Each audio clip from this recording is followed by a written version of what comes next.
Shalom Pak Bambang, saya mau izin bertanya, adakah Trinitas dalam kitab Taurat?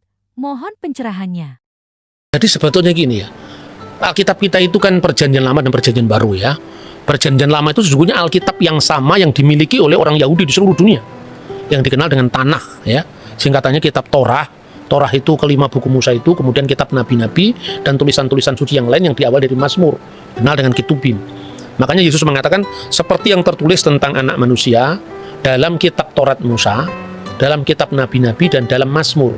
Karena Mazmur itu dalam sistematik kuno itu buku pertama dari Ketubim, yaitu tulisan-tulisan lain selain Nebiim dan Torah. Nah, itu Taurat yang sama. Jadi baru yang kedua itu perjanjian baru. Jadi yang kita sebut perjanjian lama itu sebetulnya kitab Yahudi.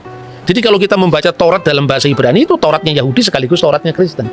Jadi ini sekaligus juga bisa untuk menjawab kesalahpahaman bahwa orang Kristen telah memalsukan Taurat ya. Kalau memalsukan Taurat kan Tauratnya sudah beda dengan Taurat Yahudi kan. Orang Yahudi yang tidak percaya Yesus pun membaca Taurat yang sama. Jadi perbedaannya pada penafsiran bukan pada teks. Nah, begitu kita membaca kitab Taurat, kitab pertama kan namanya Bereshit, Sefer Bereshit, Sefer Wayikra, Sefer Elishemot, Sefer Wayikra, Sefer Bemidbar dan Sefer El-Harivarim, kitab Kejadian, Keluaran, Imamat, Bilangan, Ulangan. Kita membaca pertama kitab suci kita ini ya, tentu dari kanan ke kiri. Ya, karena kalau bahasa Ibrani itu seperti bahasa Arab kanan ke kiri.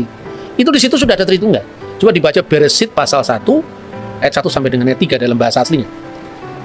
Oke, sebelumnya saya perkenalkan dulu. Jadi Mas Edward ini adalah kader dari Institute for Syria Culture Studies. Itu lembaga pelayanan yang memang mengkaji tentang kekristenan Timur ya, dengan kekristenan Timur itu supaya kita tidak kehilangan akar sejarah kita.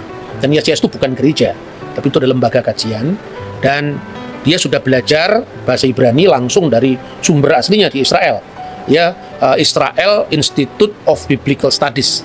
Nah, kita bisa langsung membaca teks ini dari bahasa aslinya. Silakan. Ya, dari kitab Kejadian atau Sefer Bereshit, Bereshit bara Elohim et Hashamayim ve et Haaret. Dari pasal 1 ayat pertama ini kita menemukan existence of God, eksistensi Bapa, disebut sebagai Elohim. Kemudian di ayat kedua, ve Haaret hayeta tohu vavohu, ve Hoshea alfenetehom. Kemudian dilanjutkan dengan ve ruach Elohim. Di sini pribadi Allah yang kedua adalah ruach Elohim atau Roh Kudus atau Roh Allah. Ve ruach Elohim merachefet alfnei hamayim. Nah, di ayat ketiga kita menemukan pribadi yang ketiga, Vayomer Elohim, Amar Elohim atau Logos. Berfirmanlah Allah, Yehior, Vayehior. Jadilah terang, dan terang itu pun jadi. Karena hanya dengan berfirman Allah bisa menciptakan segala sesuatu.